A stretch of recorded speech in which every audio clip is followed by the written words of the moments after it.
So over the next few months, we aim to bring you a step-by-step guide to each of the lakes here at Wyreside. What I mean by a step-by-step guide is I'm going to go through the swims, the hot spots, the boundaries, and also tactics I use for certain lakes and better areas, etc. So this one is all going to be about foxes. Our newest carp water, it's been open around 8 years. It boasts a stock of 250 carp and catfish as well. Carp go up to £35 and there's now 930s in this lake and at least 80/20s. So it's quite a good stock for quite a small lake. This lake's 13 pegs, however, we only ever sell 10, so there's always an option for a move. As you can see behind me, there's a contour map. All the lakes here at Wyreside have them. And you can see some of the key features. Down the middle of the lake, you've got a big gravel bar. That's normally between 4 and 5 foot, depending on time of year and the water levels. And you can see there's a deep channel in front of pegs 4, 5 and 6, and you can also see deep water in front of 6 and like the marginal drop-offs. You can see there's 2 or 3 drop-offs all the way around the lake, and that's because this used to be a coarse lake, and when we've transformed it into a carp lake, we've dug off the old pegs. So you've got the original drop-off, and now the water level's higher, so you've got the old pegs as another drop-off. So that is a key feature all the way around the lake. And obviously you've got 2 no fishing banks, one in between 1 and 13 and one between 7 and 6, which are definitely hot spots. So I'll stop waffling on. I'm going to go and grab my marker rod and we're going to get into the swims, starting with peg number 1.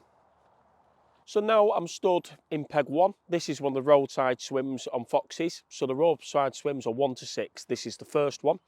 And this swim can be really good, especially on an easterly wind.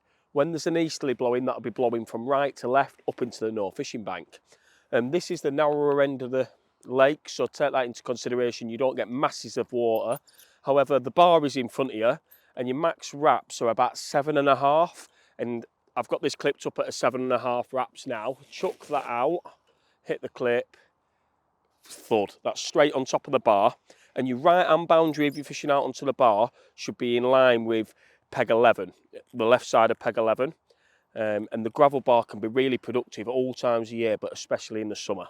So if I pop that up, 4 foot there, it's 7.5 wraps. So that is an obvious feature. The bar runs from a rod length off that bank there and runs right up the lake. But from here, 7.5 wraps at peg 11 is bang on the bar.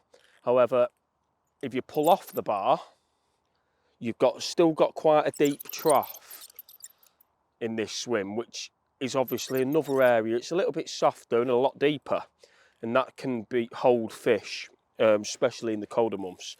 That is 7 foot. So they're the 2 zones I'm going to talk about for the open water bit of the swim. But in this swim, they do get really close in. As I've already mentioned, there's 2 drop-offs, one where the old pegs was and the original drop-off. So your right margin, just 2 to 3 wraps off the bank can do loads of fish. However, you have got a no fishing bank just to your left, so that is definitely worth a rod. However, I probably wouldn't do it from bang on the swim. I'd place a rod just the other side of this willow, so you can fish some of the hot spots down there. If you follow me, I'll show you them hot spots. Right, so now I'm just stood just slightly out of peg 1, looking at the no fishing bank. There's 2 notable areas down this side. One just past the gap is a really nice hard clear spot. I'll just chuck my marker there now. It's very close to the bank, but there it's lovely and gravelly, and you've got depths of around 3 foot. So that's a perfect zone for fishing tight to a margin. It's a no fishing bank. The fish always do get there, and it's brilliant in summer. But also if you are fishing this swim, so if I chuck my marker across just off the trees, about a rod length off the trees, it goes down with a lovely drop. It's a really big spot down here. But if you come 8 to 10 foot off them trees, you've got a really good depth, 6 foot there. So any fish passing around that margin, exiting the area, I'd definitely think about having a rod there, especially if you see fizzing down there. They seem to get really close in front of these reeds. In that deeper water, they fizz. And keep your eyes open because they do like to show in this corner, again, especially on an easterly, because it bangs into this corner and they get right up against that bank on them winds. Okay, so I think I've given you a good insight to peg 1. Let's move to peg 2. So now we're in peg 2. I've just put the marker out onto the bar, From this swim, it's 8.5 wraps and it's 4.5 foot, really rocky on top of the bar, nice and lovely. The direction you're fishing out onto the bar here is between peg 11 and peg 10, so there's a live buoy in between the two, so that's normally my visual marker. So it's not just about the bar, this swim. However, it is mainly. So again, you've got that trough, you'll be getting 8 foots at 4 or 5 wraps, you've got a mixture of clay, silt and gravel there. However, if I was in this swim, I'd have 2 rods on the bar, or 1 on the bar and 1 slightly off it, so you've got a couple of different depths. And then your margins, I keep going on about your margins, but they go around, and I'm talking just a little lob down there, lovely and hard. That's on the original drop off, so you'll have 7 foot-ish there, and the fish get really in, so do not neglect the margins in any of these pegs. Scatterings or boilies, you can reach the bar easily with that, so match the hatch wafter or a solid bag over a couple of handfuls of boilies, or a little half a tin of sweet corn or something close in on a solid bag, and you won't go far wrong. And also, up this end of the lake in the summer and the spring, they really do like a floater. Especially up this end, you can have some really good days floater fishing. So if you are coming in the warmer months, bring that along with you, because it will often get you that extra bite when it's really hard to come by one. So let's get moved up to peg 3. I'm just to quickly show you where the bar is, because that's the main feature in this swim. Direction wise, very much straight out, so between like peg 8 and 7. And the wraps to the bar is 9.5 wraps. If I just cast it out at peg 8, straight onto the bottom. It's so nice, that bar, it's just perfect all the way up and down it. And that is just over 4.5 foot. So it's following that sort of trend. But when you do come, I'm telling you the rough guidelines to your boundaries. And when I'm talking boundaries, I'm talking casting boundaries where you can and can't cast. This lake is slightly different to others because we don't split the lake in half. The bar splits the roll bank to the back bank. So the roll get out to the top of the bar, the back bank get out to the back of the bar. So that means the way the bar is positioned in this lake, the back bank gets a bit more distance and the roadside don't get as much, but they do get arguably the better feature because they get to fish on top of the bar. And the reason we do this is because if people start fishing over the bar, it increases the risk of cut-offs and things like that. So what I do recommend, if you're fishing on the bar, make sure you're using tubing because it is made of rocks and gravel, and also fish quite a hard clutch. So when you do get a bite, they won't run down the back of the bar and potentially cut you off. So that's just a little tip for you there. So if I was in this swim, I'd be fishing around the bar as my main feature, either just off this side. If you pull the marker off the bar, you'll feel it come off. So 1 off the bar, 1 on the bar, 1 down the margin. You can never ignore the margins. But like always, fish to where the fish are telling you to fish. If everyone else is catching off the bar or you're seeing them on the bar, fish them all on the bar. But again, scatterings and boilies, very similar here. We start thinking about spodding as we move up the lake, but I'll talk about that as we move on. But yeah, this swim is about the bar mainly. I'm telling you wraps and boundaries, I'm telling you where the bar is, but bring a mark rod. If you're unsure, a mark rod can just be a carp rod, just make sure you've got a mark, a foot up the rod so you can do the depth. And the most important thing is you've got a braided main line so you can feel all the features on the bottom. Because the bar is 4 to 5 foot, most of the bar, but there is slight ups and downs where the excavation work's been done, and also where the fish have fed, water pressure, things do move, so there is spots within spots definitely on that bar. So don't forget your leading rod, e.g. your marker rod. Okay, I'm going to get down to peg 4. So in peg 4, the bar is 13 wraps on the right side of the swim. When I'm saying the right side of the swim, I mean your right hand boundary. So just to the right, halfway between the pipe and where the trees start, is your right hand boundary. As you work left, you can't go any further left than the right side of peg 7. On that line, it's 12 wraps to the bar. Just under 5 foot on the bar there. That's bang at the pipe, this. It's a really good spot. I've caught a lot of fish off this spot. I do like this peg. 13 wraps at the pipe. Also in this swim, the water starts getting, you've got the deep trough from here down to peg 6. It goes down to 11, 12 foot in places. This is the area you often find the catfish. So the cats like it at like halfway between the bank and the bar. But if you just pan a little bit more right and cast out there around 8 to 10 wraps, you can see that was a nice hard drop. But you've got a lot of depth down there. You've got bits of rocks. It's mainly soft. But if you can find little hard spots within the soft down there, they can often do your bites, especially at night time. So there's 9 foot there, and that's 8.5 to 9 wraps out. Really nice drop. So you can really spread your rods out in this swim. You start getting more water, you get up to 13 wraps. So my middle rod would be 13 wraps on the bar. Then I fish one to the right of that. I've caught a lot of fish at 10 wraps out this swim, and that's literally 6-7 foot this side of the bar. You're still on the hard ground, but they use it as a motorway, the bar on top of the bar, but not always. They sometimes come down, especially in the lee of the wind, down the sides of the bar. So have a really investigating this swim, concentrate on trying to find the firmer ground, but most importantly in different depths.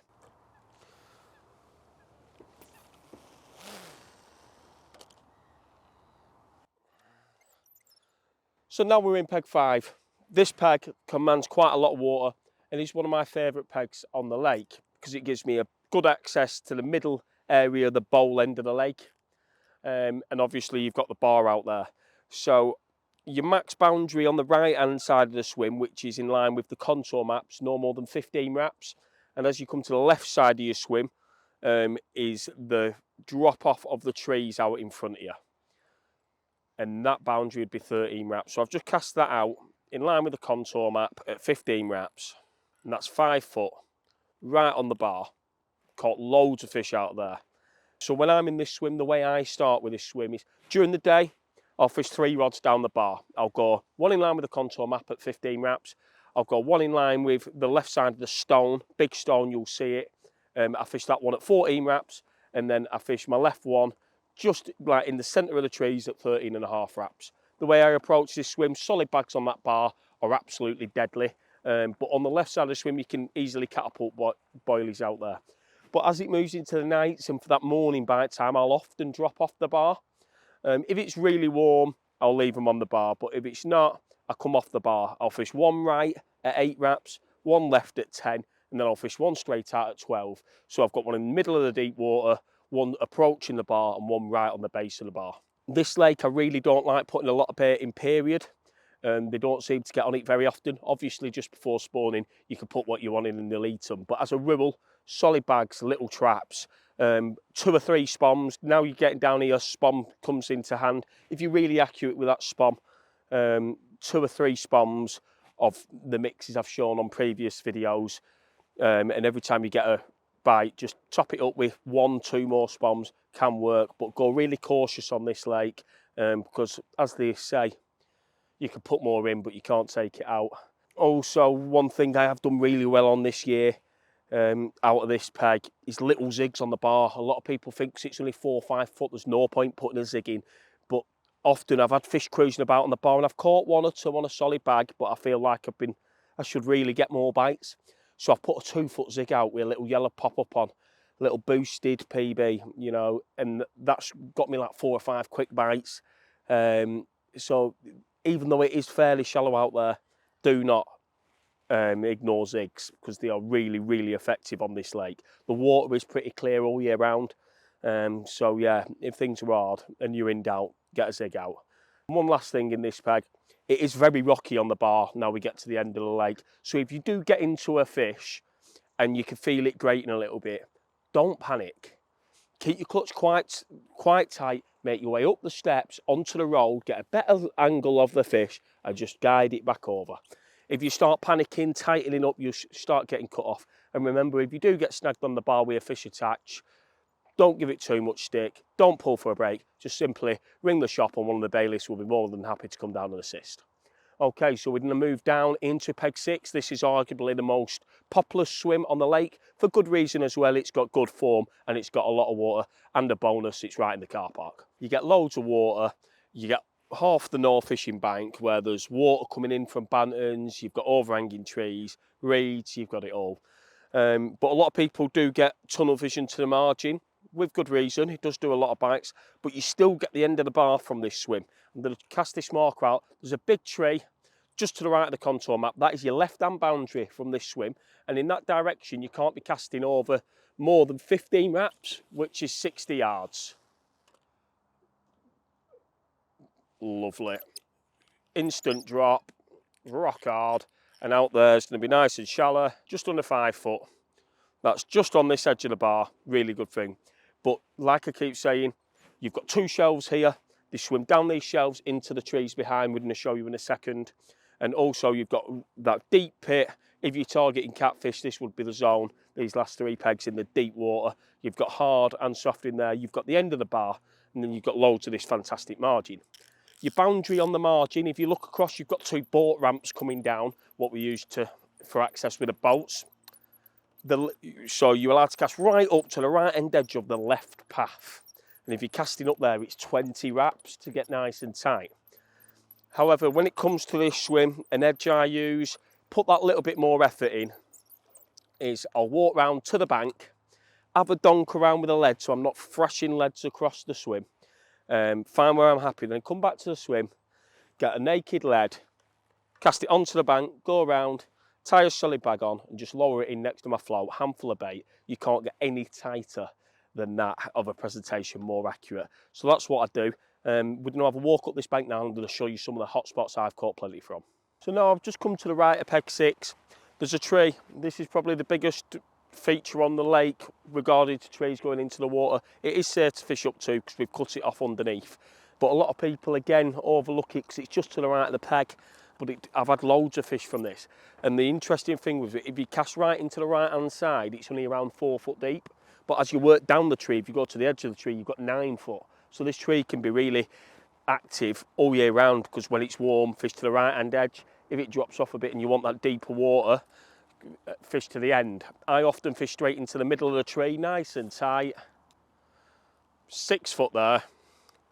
I do just nice underarm lob, and you can keep coming down little and often, bits of corn, little bits of pellet, and try and get it really going. But sometimes the fish in this lake, I've often had a rod there and I've just simply been too far out. In the summer, especially pre and post spawn, they get right in on this shelf here, like sort of that sort of thing. You've got a depth of 2.5 to 3 foot there, and you can see them feeding there. It's really fun in the sun. Get down here, put a little bit of bait in, keep your eyes on it, and you can often stalk them right out the edge from peg 6. So I'm going to move further around the bund and show you the other 2 key spots I fish from peg 6. Okay, so now you've joined me round on the no fishing bank in peg 6 water. All this bank does do bites, but to find the spot you want, how I do it is get your mark rod and just lower it in and just feel around.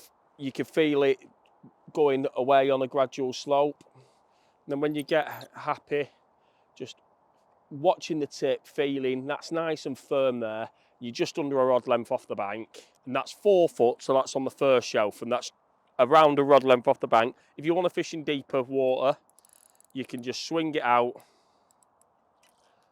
just off the original shelf. So now you're 2 rod lengths out roughly. We'll pop that up, and that's 7 foot deep there. So just that rod length makes a difference. So you need to pick, do you want to fish on the first shelf, which is 4 foot, or the second shelf, which is 7?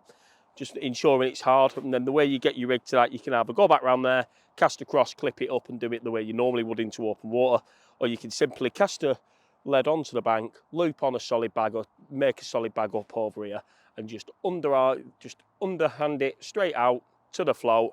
And then if you wait for the bubbles to come up off the bag, you can see exactly where it's positioned next to the float, a couple of handfuls of bait, and I'm sure that'll get you them extra bites.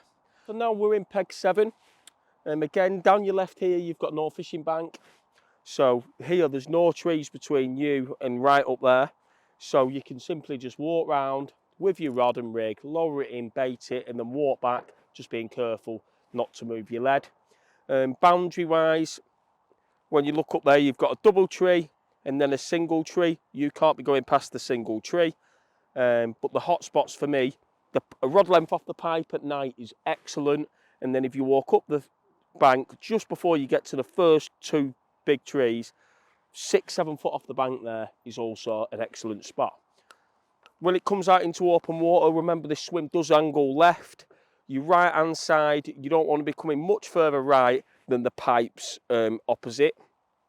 But there is some really good zones out there. So you're fishing just off this side of the bar. So you can't cast no more than 20 wraps in this swim if you're going out into the middle. If you cast at 20 wraps, you'll be just off the bar. However, my best spot is 19 wraps. You'll see the 2 single trees. So it's the 4th set of trees up the bank. There's 2. Bang in line with them at 19 wraps.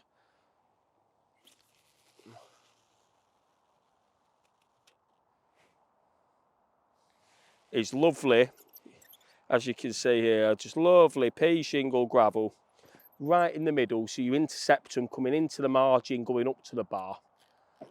There's no one else can fish the area, so you've got hardly any angling pressure out there, and that's a good depth of 8 foot. I've caught loads of fish off that summer, spring and autumn. Give that spot a go. I'm sure you won't be disappointed. If I were fishing that spot, I'd either start with 2 or 3 spoms, or if I didn't want to make that disturbance, leave your marker out there, just walk round to the north fishing bank and you can catapult 10 millers to that, no problem at all. This is a really popular swim because you've got that no fishing bank, and the added bonus, you can just walk and position rigs. So now I'm going to move next door to Peg 8. So now we're in Peg 8. This is an open water swim. The next few are just open water swims. Again, this side, the margins can be really effective, especially if you're seeing fish there. Talking boundaries of this swim, it does point off to the left. So your right hand boundary is Peg 6, your left hand boundary is just to the right of the pipes. If you're fishing out to your left hand boundary, you can comfortably go 18 wraps out of this swim. However, the same with Peg 9, there used to be an island here when it was a course lake, and there is still remnants of that island. So there's a lot of nice spots around 8 to 11 wraps, and then if you push out to 16 wraps, you've got a deeper, softer area. And then if you go out to your boundaries of 18, again, you're approaching the bar. However, you're just off this side and there's some lovely spots out there. One of the spots I fish out of this swim quite regular is I cast in line with the corner of the lake where there's a white sign behind mugfish on bantams. And this is clipped up at 11.5 wraps. And that goes down with a lovely bang. And when you pull it back, it's just pea shingly gravel, and you'll have a good depth of well over 5 foot there. And that is right at the back of where the old island was. So if you see, when I pull back, you're starting to pull up the island, and it's very rocky coming up it. And when you get to the top of it, it's about 9.5 to 10 wraps. There, it's only 5 foot deep. So that is a prominent feature I'll definitely spend the time working out. Like I say, for me, the top of it is around 10 wraps, the back of it 11.5. However, everyone casts slightly different. Everyone stands in a different area. So remember, have a lead round for yourself to the wraps I've told you, in the direction I've told you. And remember, once you've done that, always stand in the same place. Okay, so I'm going to move up to the next pegs, which is 9 and 10. I'm going to do these together because the boundaries are very similar and it is open water fishing. So in Peg 9, you get straight out, so in line with from Peg 6 to halfway between 5 and 4. And in this swim, you get 14 wraps. If you're casting 14 wraps in the middle of your boundary, you'll be finding nice hard drops all over out there, and it's 6 foot deep. Also, don't forget your reed beds close in. And then if we talk about Peg 10, because it's very much the same, you've got the reed beds close in and the drop off. But out of that swim, your boundary is from Peg 4 up to the right side of Peg 3. And in that swim, you only get 13 wraps. So it's a wrap different.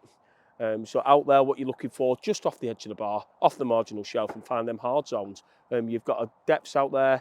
You can find 5 up to 8 foot. So do have a lead around and have a feel about. These swims do get fish quite a lot, and they have really good form in the spring when the fish are actively moving up and down the lake. So that is a quick insight to 9 and 10. I'm going to move up to pegs 11 and 12 now. So now I'm in Peg 11. This swim is all about the open water. You have got margins, but I'd be fishing out towards my boundaries. And your boundary from this swim straight out is 10 wraps. That'll put you just on back of the bar. So in a swim like this, we're getting back up the narrow end. You don't get acres of water. It's a little bit tighter. So very often I'd fish 2 on a spot with a little scattering of boilies or a couple of spoms and the other one on a zig. Next door is Peg 12. Again, very similar to this one, so I'm not going to go into too much depth. But your boundary out that swim is 9 wraps, and again, it's straight out.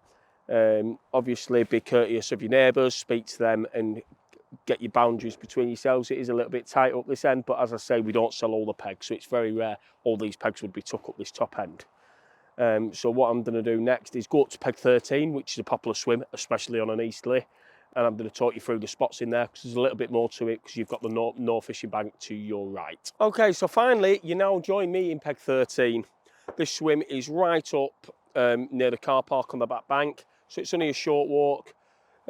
Boundary wise, you get to the right side of peg 1 and no more than 8 wraps, so they will be just off the bar. In this swim also, you've got the hardness of just off the back of the bar, and you've got a channel in front of you, 2 or 3 wraps out, what's soft, and around 7 foot in depth. But the big draw to this swim on an easterly wind is the no fishing bank. So you've got the corner, that's all relatively soft, depths of 4 to 5 foot, but there's a lot of reeds in there. And then as you move round, approaching where you were fishing from peg 1, you've got a lovely tree line down the bank there. And the main hot spot, what is polished gravel and 4 foot in depth, is in front of the pipe, what lets water out of the lake. So I'm going to walk around there and show you that spot. Again, in this swim, it's relatively flat apart from the channel. So if you're in here, try and be really quiet because you will push the fish out quite fast. Use back leads, use slack lines, it'd be a bit more inconspicuous. So this is the pipe I'm talking about, the grey pipe just behind me. Fishing in front of that, 2 or 3 foot off it. It's 3.5 to 4 foot deep, polished gravel. It is an area we've fed before on the feeding programmes, so the fish do frequently visit it. And the one called Topling gets caught from there quite a lot. So if you're in this swim, I'd definitely give that a go and don't ignore any of that tree line or the reed line bay. So there you have it. That is my guide to the boundaries on foxes. Some of the hot spots I've done really well from in the past. But remember, just because I've done well from there in the past doesn't mean you will. Make sure you're on the fish, because no matter how good the spot is, if the fish aren't there, you simply won't catch them off it. One last thing to mention before we close this video is the fishing foxes love a wind. So if it's an easterly, you want to be fishing in, a lot of the time, want to be fishing in pegs 1 and 13 because they normally will follow it and they'll be on that margin. If it's a westerly, down in 6 and 7 is the one. But sometimes they will back off it, so if you do see fish, go where the fish are regardless of the wind. However, if you've not seen anything, I would definitely go on the end of the wind, especially if it's not too cold and it's a new wind. Well, I hope this helps you on foxes. If you're getting booked on soon, if you need any help with spots or any advice, just give me, one of the bailiffs, a shout, and we're more than happy to come down and help you to try and catch a few. Good luck and tight lines.